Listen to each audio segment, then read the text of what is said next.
We're live. We're ready. All right, great. Welcome, everybody. This is a public hearing on Cook County Health's upcoming budget. This hearing is being conducted by the Cook County Health System Finance Committee of its Board of Directors. Meetings of the Board of Directors of Cook County Health and Hospital Systems and its committees are being held remotely until a date determined due to the ongoing public health circumstances concerning COVID-19. I'm going to call the meeting to order and ask the secretary to please call the roll. Director Deere. Deere is here. Thank you. Director Harrington. Director Harrington, can you hear us? Present. Director Munar. Here. Director Story is absent. Chair Ryder. Here. And for the record, those directors also present. Director Guggenheim. Present. Director Ketting. Present. And Board Chair Taylor. Present. And I apologize if anyone else snuck in while I was taking attendance. I believe that is all of the directors present. Great. Thanks, Debbie. So to summarize what we're doing here today, this is a hearing to receive public testimony regarding our upcoming budget. We're going to start with a presentation on the budget, and then after that concludes, we'll receive that public testimony. We discussing and reviewing amongst Finance Committee the budget at our next regularly scheduled meeting on August 18th. But that's not what the purpose of this meeting is today. It really is for an opportunity for the directors to hear from the public through public comment. And I'm not going to belabor this anymore. I'm going to throw this over to our Chief Financial Officer, Pam Casara, to give us an overview of the upcoming fiscal year's budget. Pam? Great. Thank you, Chair Ryder. Just making a sound check and everyone can see my screen. Yes, we can. Great. Pam Casara, Chief Financial Officer, CCH. I am going to run through the fiscal year 23 budget. As a result of the public health emergency and the ongoing COVID response and the challenges with the tight labor market, we took a very conservative approach with the fiscal year 20, and much of the fiscal year 23 budget is just a of things we started this year. You have before you the general assumptions that we layered into the budget. We started with our fiscal year 21 actual volume as the baseline. Then we layered in our strategies for the ongoing strategies that started this year and will continue into next year, including increasing the surgical cases and procedures at Stroger and Provident, increasing the ED and ICU volumes at Provident, continued ramp up of our new service line, neuro and cancer. County care should receive, as in historically, 3% increase in their capitation rate. We have assumed once again that redetermination would begin and used an average membership for county care of 390,000. The county is going to increase their allocation to us next year, $10 million to cover correctional and public health costs and charity care. And then we layered in our newly eligible 42 to 54 and 55 to 64 undocumented population and some decreases in regulatory proposed rules. So as we look at those volumes, again, you can see where we came in for 20, where we came in for 21, and that is where we started. Where we were, what our budget was this year and where we were projecting to come up this year to land on the last column, which is our budget. And you can see that we landed on, in all cases, more than what we are projecting for this year, but less than this year's budget, as we have had those delays in executing some of our strategies due to the ongoing COVID response. And then on the revenue side, again, in line with the fiscal year 22 budget, but less again than this year projected, coming in with a 3.987 budget, which is again in line with the fiscal year 22 budget. On the expense side of things, we are balanced, again, 3.987 for the fiscal year proposed 23 budget. As you look down through the variance column there, you can see modest year-over-year increases by department, and we'll talk about those when we go through each office. And then on the position side, a net increase of 44 in order to have a balanced budget. We were aiming for a net neutral of 0. You can see the largest increase there on the health administration line with an offsetting decrease on the Stroger line. And then public health is basically that net increase of 44. And again, we'll speak more to these as we go through each office. So on the expense side, starting with correctional health is CIRMAC and JTDC, the Juvenile Detention Center. If you look at the year-over-year variance, you can see that they are getting $6 million of the $10 million tax allocation increase, primarily to offset the ongoing costs around COVID-19 and the rising number in mental health. And then on the position side, remaining flat. This is the largest increase, 32 million on the expense side, 48 positions. This is the result of the 2023 to 25 strategic plan and the initiatives that are in that plan that the CCH board approved, which sets up 2 new departments. It establishes the Change Institute and the Patient Experience Program. And then there are some other increases across several departments to strengthen the administrative infrastructure, the biggest ones in human resources, and then some increases in to start to transition some long-term IT contracted staffing to employment, and again, with an offsetting decrease in Stroger. Provident, a small increase again around their strategy to increase and expand services at Provident around the ambulance runs, colonoscopy, and resuming physical therapy, occupational therapy, and speech therapy. And so 8 million on the expense side, and basically also flat on the position side. Outpatient, which is our ACHN and core, flat both on the expense side and the position side. Their plan is to realign, reorganize, and redistribute people and services across the clinics. And then Stroger. Stroger is going up 31 million on the expense side, and there's that 52 position decrease on the position side. The volume and inflationary increases are primarily around the new service line investments. We did bake in some offsetting contract savings, renegotiation, and then just again the inflationary increases in lab supplies and pharmacy. And then again, in order to have a balanced fiscal year 23 budget, we had to freeze, not eliminate, vacant positions greater than 2 years in order to balance. And so if over the course of the year we determine we can, we still need those positions, we can repurpose a different vacancy in order to still fill those positions. Public health. Public health receives their support from both the health fund side and grants. You can see on the top line there, the 4 million, they are getting an increase of 4 million of that 10 million tax allocation, and the remainder of their increase coming from grants. And then on the position side, that 44 increase, which is positions that were previously grant funded contact tracers, that funding is going to be ending. And so we move them to permanent positions within the health fund. You can see they will also have 200 more positions coming from grant funded.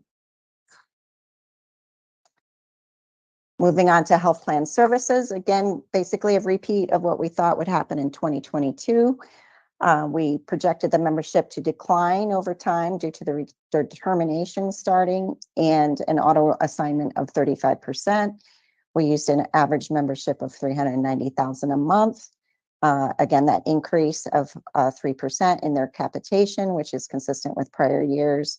And their staffing is based on their membership, but they're going to be, again, repurposing and redistributing and basically remaining flat on the position side. This slide, similar to what we shared last year, is just a depiction of the membership slowly declining over the course of the year due to redetermination. And then we have the breakdown by the various populations. There are some shifts between the populations, some going up, some going down, but overall the membership remaining around that 390,000 mark. Next is our budget calendar. We will be, after all the hearings, we will be bringing this to our finance committee, as Chair Ryder mentioned, next week for budget consideration, and then the week after that, request for approval.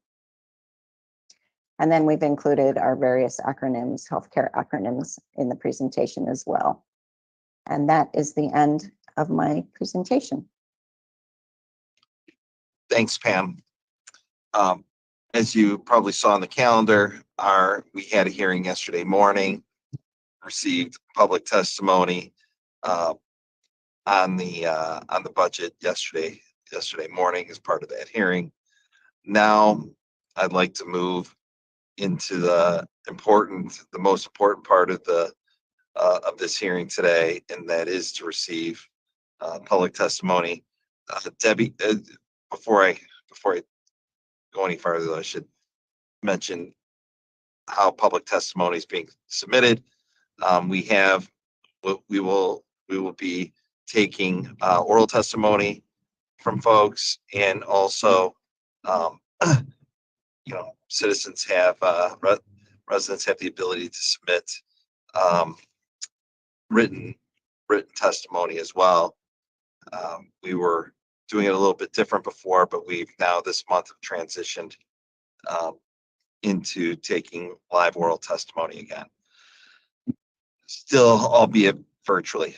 Debbie, do we have testimony to be presented? We do. We have 10 registered speakers. Great. But each speaker has 3 minutes. The board secretary, Debbie Santana, will be keeping the clock on that. So, Debbie, I'm ready whenever you are. Okay. The first speaker that registered is Arnelle Powell. I'm not sure if she's present yet. Arnelle, are you present? Yes, I'm present, and it's a he. Oh, I'm so sorry. You can go ahead and present your testimony. Thank you. Thank you for this time. My name is Arnelle Powell. I've been HIV positive since June of '96. I know that the Core Center has helped me immensely. They helped me with signing up with getting housing. They've helped me with bread sheets, clothing, winter boots. They've done a whole massive amount for me, so I'm very appreciative of them. And any of my testimony is to help you and with your budget, thank you. And health issues, it's just a plethora of things. I've even got dentures through the Core Center. I guess that's about it. Thank you so much. Thank you. Thank you. The next speaker is Roger Cooley. Great, thank you. My name is Roger Cooley, with the Executive Director of the Chicago Food Policy Action Council. I want to thank you for the opportunity to speak today. I want to speak in favor of the budget for the Cook County Department of Public Health. We've been strong partners with the Department of Public Health since 2018, when Cook County Board of Commissioners adopted the Good Food Purchasing Policy, which we partner with the Department of Public Health on implementing, and that sets standards for local, sustainable, fair, humane, and nutritious food that's being purchased and served by the county hospitals, jail, and JTDC. They've been meaningful partners in helping to grow and support the development of the expansion of local equitable supply chain, including targeting and looking for and building the capacity of BIPOC producers, suppliers, processors across the food chain, really looking at helping to also not only address the quality of food that's served in these community institutions, but also looking at through their purchasing, influencing equitable economic development across the county, particularly in communities in the county that need equitable economic development to help support also dealing with underlying social disparities in health. Again, very appreciative of the partnership and of the budget proposed for the Cook County Department of Public Health. Thank you for your time. Thank you. Thank you. The next speaker is Olivia Fox. Good evening.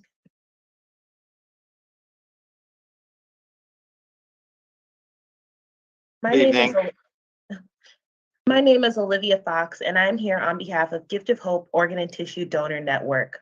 As the federally designated organ procurement organization in Illinois and Northwest Indiana, we are responsible for coordinating donation with 180 hospitals and 9 transplant centers, including both Provident and Stroger.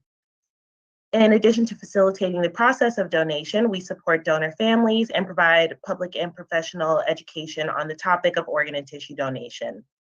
I have been a community outreach specialist for over 5 years, making strategic connections with community organizations, community stakeholders, and businesses with the goal of raising awareness about the importance of organ and tissue donation, while also encouraging people to join the donor registry.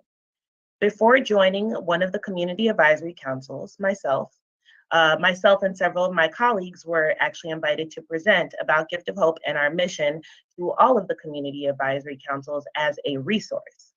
Many of the clinic locations and obviously the Cook County hospitals are in communities that Gift of Hope is also focusing outreach efforts.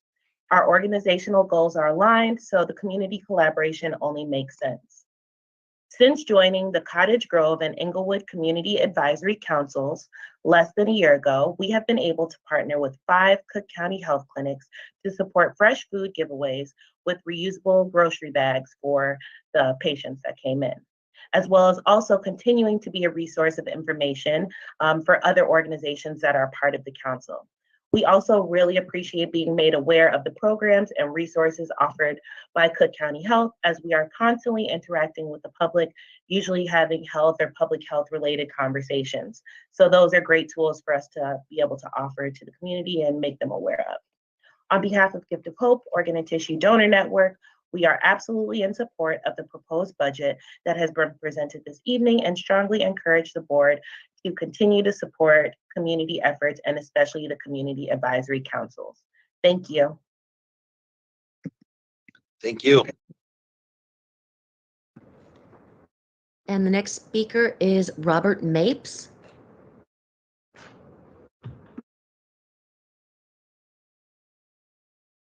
Hello, thank you for the opportunity to speak with you. My name is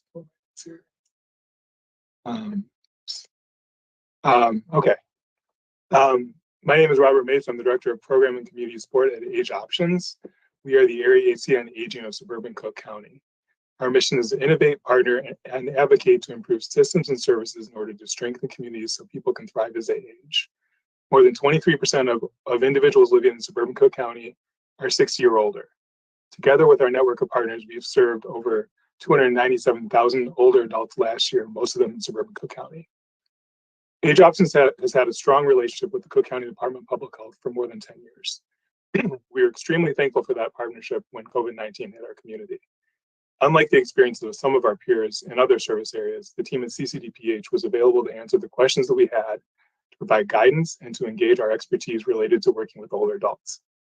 Among some of the highlights during this time, they worked with us on the vaccination planning process, which allowed us to raise concerns so that caregivers of high-risk older adults could be included in priority vaccination groupings. They worked closely with us and our partner agencies to offer vaccination clinics to older adults throughout suburban Cook County. We vaccinated over 2,900 people in the first and second shots during the first vaccination wave. We had a high percentage of older adults who need to be vaccinated in their cars, and many with limited English-speaking older adults. Dr. Korpix from CCDPH regularly presented to our network of agencies to answer their questions about how to continue their work safely, how to overcome vaccine hesitancy, and how and when to reopen their in-person programs safely for their older adult clients. In appreciation of their support they provided us during the pandemic, Age Options nominated CCDPH and SEMPAR a vaccination partner for the Governor's Engaging Aging Award. They were awarded in 2021. With their current CDC Health Equity and Community Health Worker funding, we're able to work with new community-based organizations to expand health promotion programs into health disparity communities in ways that we couldn't have done with our existing program funding. Funding these programs will empower older adults to build on the successes and small changes in their habits and make significant and lasting changes in their health. I've been impressed by how CCDPH has been able to bring additional funds to our area by winning competitive grants, how they have built strong relationships with grassroots community agencies, and how their work has impacted suburban Cook County with a lens to diversity, equity, and inclusion. CCDPH is a valued partner and essential to the health of suburban Cook County. We strongly support their proposed budget. Thank you very much for your time. Thank you. And the next speaker is Beulah Brent.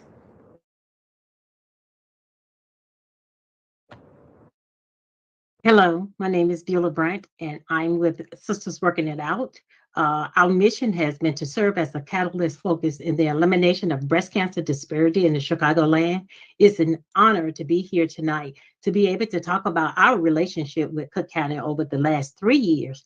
I've been fortunate enough to be part of the first cohort for the contact tracing class. It served for my first year as knowledge, education, to know how to go out and educate the community. Because of the services we were offering for the underserved community, we decided to pivot to help out with the pandemic with COVID-19.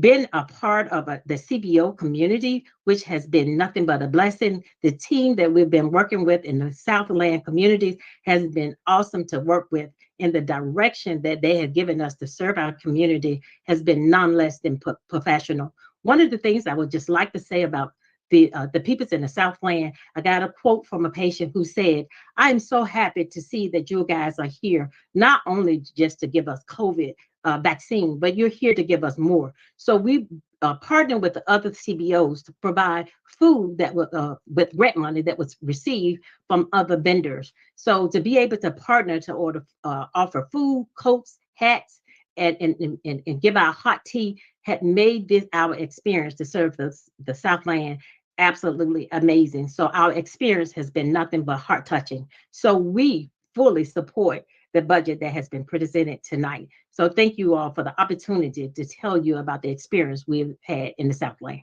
Thank you. Thank you. And the next speaker is Faye Dodson. Good evening. My name is Faye Dodson, and I am the Executive Director of Seasons Community Outreach Services. We are a not-for-profit community-based organization located in Markham, Illinois, serving residents of the South and Southwest areas of suburban Cook County since 2016.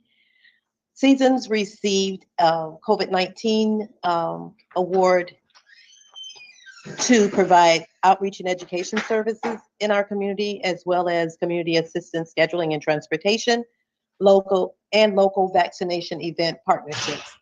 In the areas that we serve, the COVID-19 vaccination numbers have increased due to the fact that residents are being provided with the education and support needed in order to make an informed decision about getting the COVID-19 vaccination. Because of this funding, the residents know that they can come to us every single Friday in order to receive updated COVID-19 information. They know that they are able to come every Friday to refer others to receive their COVID-19 vaccination or booster shots. They know that if they have doubts or fears before or after the COVID-19 vaccinations, they can come and discuss those things with us and receive factual information. This funding has enabled Seasons to partner with cities, villages, townships, and other community organizations where COVID-19 numbers were low, and provide them with a constant and reliable place to receive information about COVID-19 and vaccination events. Participating in monthly COVID-19 vaccination events in their own immediate communities, their community garage sales, their health fairs, their back to school events.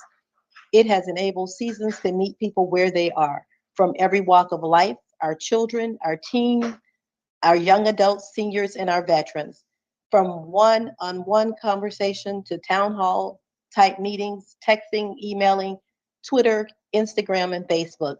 This funding has made it all possible in our communities, and we fully support the budget that's being proposed tonight. Thank you for your time. Thank you. The next speaker is Lee Francis. Good evening. Testing. We can hear you. Thank you. Good evening, everyone. My name is Lee Francis, and I'm the president and CEO of Erie Family Health Centers. And I'm also the vice chair of the Medical Home Network Accountable Care Organization, the MHN ACO.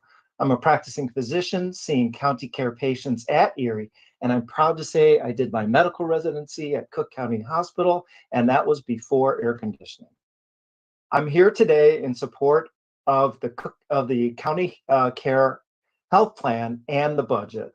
County care is a valued partner and a vital link to achieving health equity in the community served by Erie. Erie is a nonprofit federally qualified health center with 12 Chicago and suburban Cook locations, serving 86,000 patients, more than 62 languages in Chicago and suburban Cook, regardless of their ability to. And I'm proud to say 27,127 of our patients are insured by county care. Erie has participated in county care since its launch and via the Medical Home Network since 2014. We know that managing our patients between their health center visits or in between their hospital and their primary care visits is, if not more important than the doctor visit itself. And that is what County Care does via the ACO relationship with Medical Home Network, ACO. The Medical Home Network, ACO, is wholly owned by Cook County Community Providers. That's 13 federally qualified nonprofit health centers and 3 hospital systems. So together, we standardize the care for some 170,000 county care patients. That is 40% of all county care. Now, the MHN ACO model allows Erie to be the medical and health home, the dental home, the care manager, the coordinated care of system for county care patients within their communities. For example, some 225 plus care managers and care coordinators are workers from the community who are employed by our community health center partners in the ACO. I am proud that the MHN ACO drives value for the county care plan and its members, the CCH system, and Cook County taxpayers. Patients cared for the MHN ACO by the MHN ACO partners have 27% fewer hospital admits, 12% fewer readmits, 6% lower cost, and 47% higher post-emergency department follow-up than county care patients not in the ACO. That's tens of millions in savings that are reinvested in our communities. Partnering with Cook County Health through the MHN ACO has aided Erie Family Health in achieving our mission of healthcare as a human right. Thank you for supporting county care, and we support the budget. Good evening. Thank you. Thank you. The next speaker is Joyce Ball.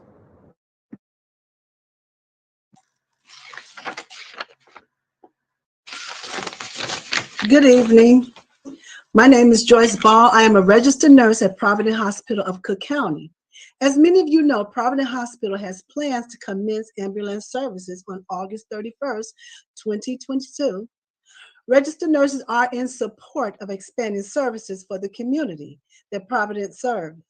However, the people in that community deserve more than what county is offering as an incomplete, half-baked plan. When we met with management on Tuesday, August 9th, 2022, to discuss the requirements to reinstate the ambulance service, what we learned was nothing short of appalling. Management is not clear on the number of staff required to adequately care for this undeniable increase in patient volume.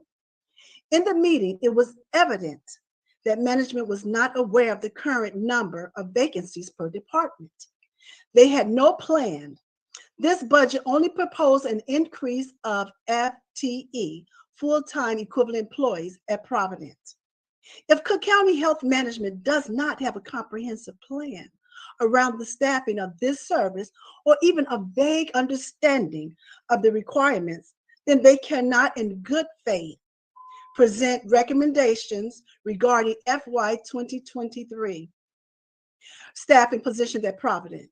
The individuals in that community deserve better than this. We are requesting that management draft up a comprehensive plan that includes current staffing levels as well as project staffing levels required to safely reinstate the ambulance service. We are requesting that this is done in collaboration with the RNs.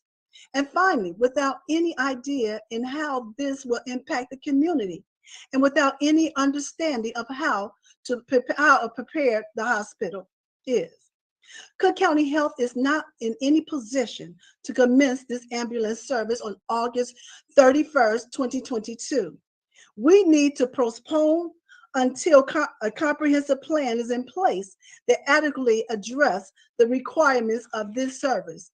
The community we serve is deserving of that. Nurses are appreciative to be expanding services to their community. And we want to thank you for just taking the time to listen. Thank you. The next speaker is Patricia Ozegbe.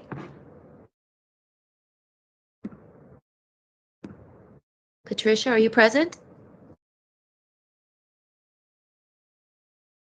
If you are muted, can you check? I believe you're phoning in.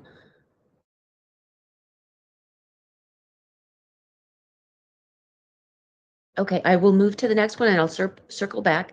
Barb OBrien.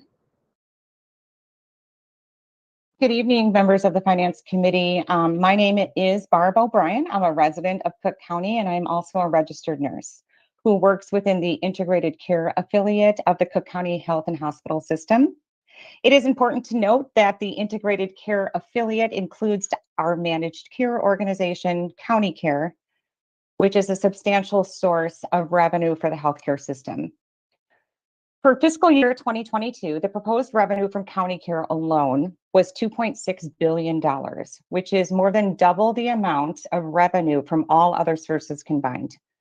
The proposed net income for fiscal year 2022 was $29 million. Fiscal year 2022 assumptions included, and I know Pam already went over this, but I'm going to go ahead and share this again. The assumptions included a decline in membership, reduction in auto assignment, an average membership of 390,000, and revenue per member per month to increase by an expected 3%. In June of 2022, Health Plan Services reported to the board County Care enrollment of 436,409 members. During that same presentation, it was stated that County Care's enrollment had increased 8% over the prior 12 months, ahead of the Cook County increase of 5%. In fact, from January 2022 until June of 2022, the membership enrollment has been consistently over 420,000. So the raw data, just looking at those numbers, it disapproves the assumptions that have been utilized for fiscal year of 2022. So like fiscal year 2022, now our current proposed budget is using those same assumptions. County Care assumes a decline in membership due to the resumption of the state redetermination process, the reduction in auto assignment, and an average membership of, again, 390,000, with an increase of 3% in revenue per member per month. So let me tell you a little bit about the redetermination process. It's important to note that the process has been paused due to the federal public health emergency. We're all aware of that, but it's also important to note that the current public health emergency is in effect, the federal PHE is in effect until October 13th, 2022, with a 6-month allowance for reimplementation of the RED process. According to the Kaiser Family Foundation, and as most recently as in May of 2022, the anticipation is a 5% decline in total enrollment when the continuous enrollment requirements end. So with a membership that has been consistently over 420,000 at a projected 5% decline, I just would like to submit that the proposed budget for fiscal year 2023 is a bit leaner than expected, and it begs several questions. One of reinvestment. We are well aware of the revenue that the health plan generates, and we talk about reinvestment instead of austerity. Why aren't we proposing budget allocations that meet the needs of patient care by investing revenue surplus into working nurses instead of administrative cost and increased service lines? 1 minute. Rather, I apologize. 1 minute. Yep. Thank you. No worries. We're looking at a budget that is actually reinvesting into the Cook County Hospital and Health System and increasing our FTEs. We are looking at decreasing the positions. It is fiscally irresponsible and frankly embarrassing to even propose such a hospital budget for the public safety net serving this community. A robust budget requires robust prioritization of hiring into our vacancies. And thank you. Thank you. Okay, our remaining speaker is Patricia Ozegbe. Patricia, can you hear us?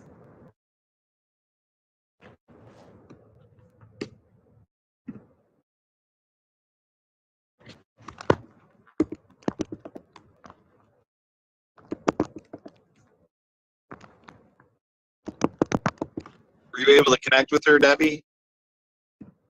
I think her phone is muted. I'm trying to get her connected. Okay. If you can just give me one. Hello, Patricia? Yes. Hi, you are connected and we are ready for your testimony. Thank you so much. Good evening. My name is Patricia Ozegbe. I'm a registered nurse at Cook County Hospital. I work in Med-Surg floor 8 South. I have been in that floor for more than 13 years. So I understand this meeting is for the public to provide their testimonial regarding the budget that is being proposed by the Healthcare Board to the President's office. On Monday, the 2020, August 8, 2020, we were told that 52 vacant positions were going to be cut. And yesterday, we find out after the meeting that these cuts are going to be primarily from medical surgical floors, including my unit 8 South. I came to you today to provide the public comment on the danger this cut will pose to the patient's care if these budgets are to be cut. So the nurses in my unit care for adult admitted for medical surgical services. We have well over 10 different services in my unit, starting from orthopedic down to neurology. Throughout the pandemic, we have been the front line nurses caring for our own patients as well as the COVID patient that ICU could not take because they are full. We lost many nurses due to this experience of this public health crisis, leaving a lot of vacants in full-time position for nurses. However, these vacancies redundant to us. We have, if they were filled, we won't be in the situation we are today. To protect our patients and our licenses, we've been filing objection and letting the management know that this cannot be sustained. So we filed several objections to this to protect the patient as well as our licenses. So recently, my unit has an overflow for new services, family medicine. Our full-time nurses are on field. We don't have the full-time nurses of our own. We are mostly filled with agencies, which is not very practicable in most times. To achieve a highest quality patient care, we need the full-time nurses that are full-time employers of the county care hospital in the Med-Surg unit. I understand the budget proposal is cutting the CN2 to make it really difficult for us to maintain our staffing plan. So this means that we have to rely on the expensive and the inefficient agency contracts. Pardon me, Patricia, you have one, I apologize. You have 1 minute remaining. Okay. So really, these agency contractors, they are really expensive and inefficient. So I hereby propose that this budget cuts will be examined and a new proposal to be submitted because we cannot practice austerity with our patient care. The med-surg units are the units where most of these patients that are from our community that really need the medical attention are cared for. I thank you guys for listening to this proposal. Members of Finance Committee, please help us to make sure that the cost that they are proposing does not come true, because we really need to fill these 52 positions that are open at the hospital. Thank you. Thank you.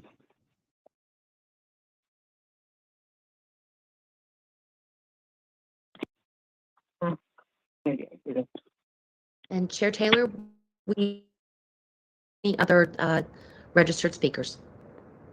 Did I just say Chair Taylor? I apologize, Chair. You did, Debbie. Thanks. It's Chair Ryder. Sorry. Okay. All right. All right. Well, that concludes our public testimony. This also completes the second of our 2 public hearings on Cook County Health's budget for the upcoming fiscal year, being conducted by the Finance Committee. I will, with that, we have no further business. I'm going to go ahead and adjourn the meeting, and just note that the next regular meeting of the Finance Committee, Cook County Health, is on August 18th at 9 a.m. Thank you all.